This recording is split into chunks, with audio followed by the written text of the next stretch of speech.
हमारे बाबा जी भी हाथ हिला रहे हैं। फजल रहमान शायद इन पे ना नाराज हो जाए। फजल रहमान ना भी हुआ तो आसमा जहांगीर तो हो ही जाएगी। वो तो तहरीक इंसाफ का जब नाम सुनती है ना, तो वो एक पुराने जमाने की फिल्म होती थी ड्रैकुला। आपने देखी ड्रैकुला? नहीं, मैं ये नहीं कह रहा आसमा जहांगीर ड्रैकुला की तरह लगती है।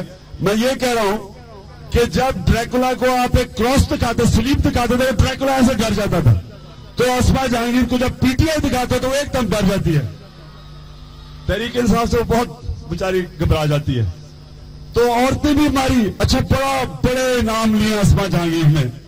4 तीसरे दिन ह्यूमन राइट अवार्ड मिल रहा है जनाब आसमा जी, पाकिस्तान की औरतों के लिए बड़ा काम कर रही है। अब जब पाकिस्तान की औरतें निकली हैं तो वो फजल रहमान के साथ मिल गई तनकीद करने पर शर्म आनी चाहिए। अच्छा, मैं खुशखबरी सुनाऊंगा आपको।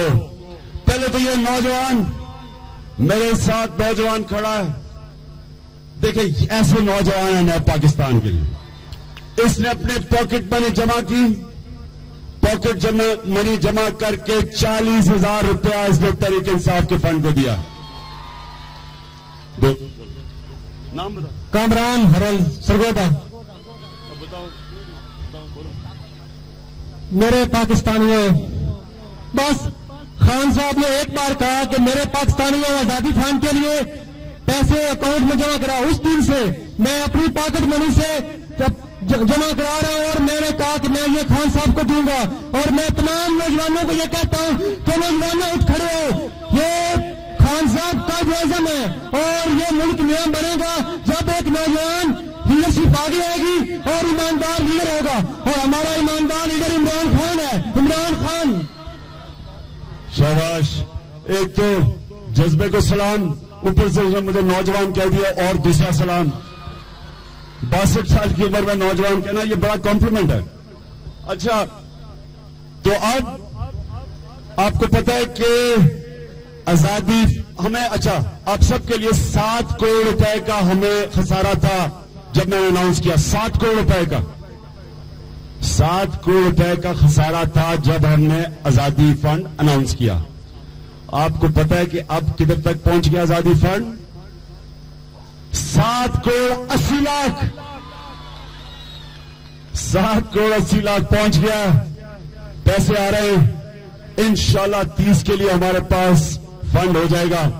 हमें तो खैर ट्रांसपोर्ट पे पैसे खर्च ही नहीं करने पड़ते। जिस तरह आसिफ जरदारी और बिलावल भुट्टो को कराची में सारे पाकिस्तान से लोग लेके आए, फिर भी बेचारी जिंदा लाशें सामने थी। उधर तकरीर उधर हो रही है, वो कहीं और देख रहे हैं।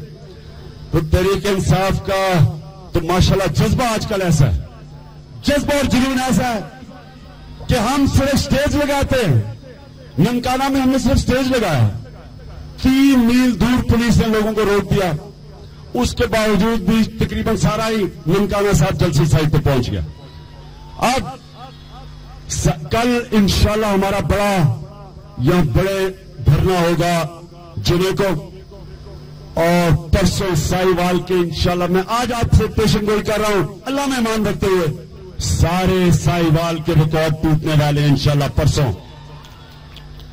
और उसके बाद परसों इतवार को झेलम में मैं आपके सामने फिर पेशन गोई कर रहा हूं कि पाकिस्तानी कौम खुद निकलेगी, तब्दीली के लिए निकलेगी, और इंशाल्लाह झेलम में हम रिकॉर्ड कायम करेंगे। और 30 की तैयारियां जारी हैं। मुझे इतने बाहर से पाकिस्तानियों की कॉल आ रही है, 30 को बाहर से पाकिस्तानी आना चाहते हैं इस बड़े दिन में शिरकत करने की, जिस दिन इंशाल्लाह हमारा प्रेशर होगा यहां के इंसाफ के इदारों को कि हमें इंसाफ चाहिए, आप जो मर्जी कर लें, हमने इंसाफ के बगैर यहां से नहीं उठना। आप अगर ये समझते हैं कि इसी तरह ही आप 5 साल गुजार देंगे इलेक्शन की धांधली का एहतसाब किए बगैर, जो भी ये समझ रहा है, 30 को उनको मैं बता दूंगा कि 30 तक आपके पास है, तजवीज भी दे चुके हैं।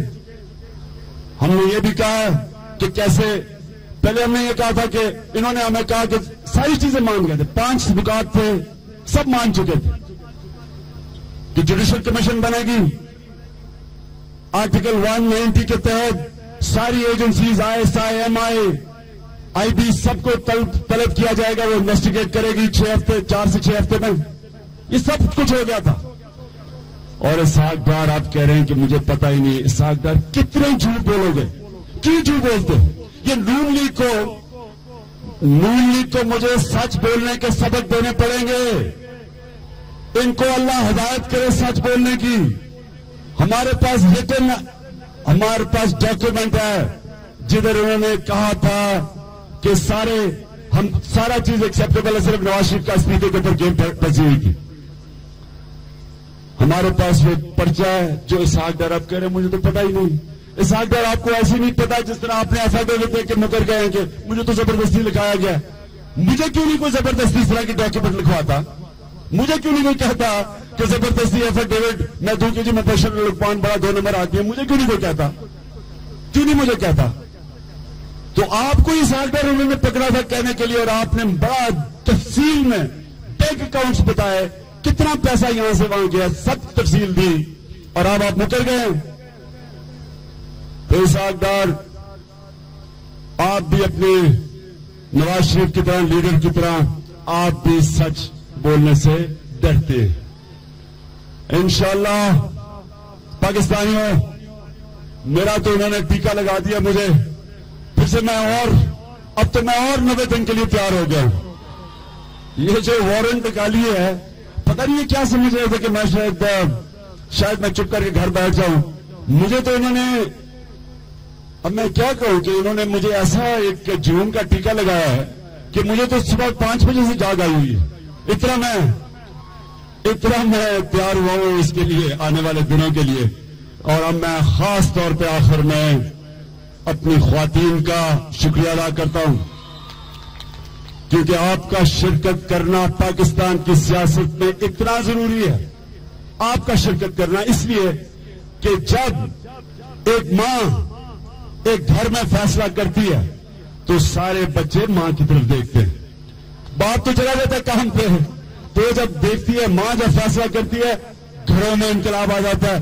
बाप अपनी तरह से नून लीग का सोच रहा होता है, सारा पीछे से जब घर आता है तो बच्चे, बीवी, बच्चे सारे तहरीक इंसाफ में।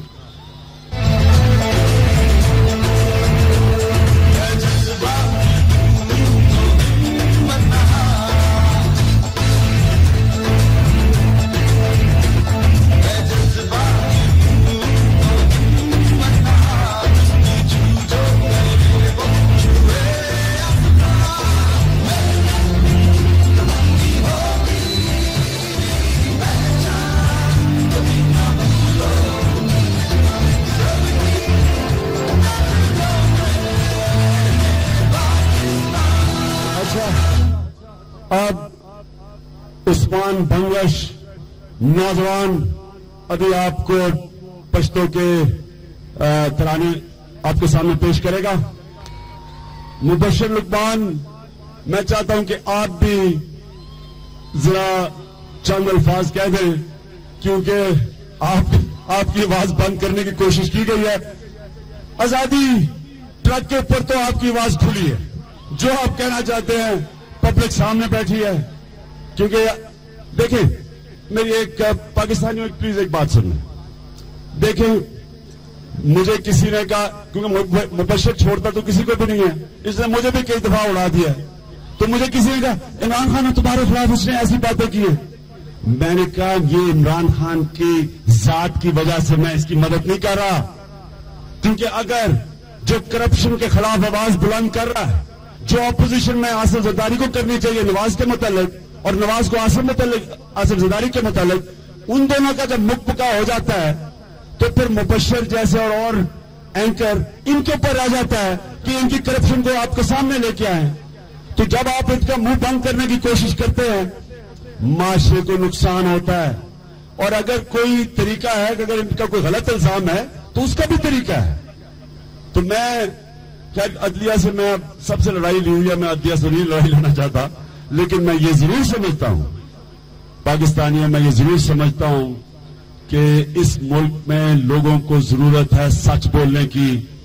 इस मुल्क में जिस तरह का लूटमार की जा रही है, जिस तरह का आवाम को लूटा जा रहा है और बाहर पैसे बैंकों में डाले जा रहे हैं। जरूरत है उन लोगों की जो अपनी आवाज बुलंद करें इसके खिलाफ। इसलिए मुबशर, मैं चाहता हूं कि आपको और जगह तो नहीं बोलने देते। आज अब हमारे आजादी ट्रैक से आप बात करें आवाम से।